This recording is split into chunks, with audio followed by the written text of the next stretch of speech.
ঠিকানা বদল হতে চলেছে বাংলাদেশের সাবেক প্রধানমন্ত্রী শেখ হাসিনার। জানিয়ে ইতিমধ্যে শুরু হয়েছে এক প্রস্ত জল্পনা। বিষয়টি নিয়ে বাংলাদেশ এবং ভারত এই দু দেশেই শুরু হয়েছে জোর চর্চা।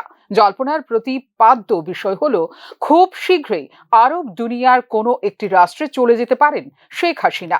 ভারতে শেখ হাসিনা ঠিক কোন ভিসা স্ট্যাটাসে রয়েছেন তা জানতে চেয়েছে মার্কিন যুক্তরাষ্ট্র। উত্তরে আগামী কিছুদিনের মধ্যেই হাসিনা ভারত ছেড়ে চলে যাবেন অন্য দেশে বলে জানিয়ে দিয়েছে ভারত। যদিও কূটনৈতিক প্রোটোকলের দোহাই দিয়ে সমগ্র বিষয়টি চেপে যাচ্ছে ভারত এবং মার্কিন যুক্তরাষ্ট্র।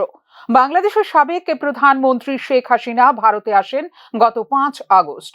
ভারত ও বাংলাদেশের মধ্যে হওয়া চুক্তি অনুযায়ী ভিসা উত্তীর্ণ বসবাস সময়সীমা 45 দিন পর্যন্ত সম্প্রসারিত হতে পারে হাসিনার। কিন্তু তারপর কোনোভাবেই যে ভারত তাকে থাকতে দিতে পারবে না এমন নয়। সেক্ষেত্রে প্রশ্ন উঠবে, তাহলে তসলিমা নাসরিন কিভাবে আছেন ভারতে?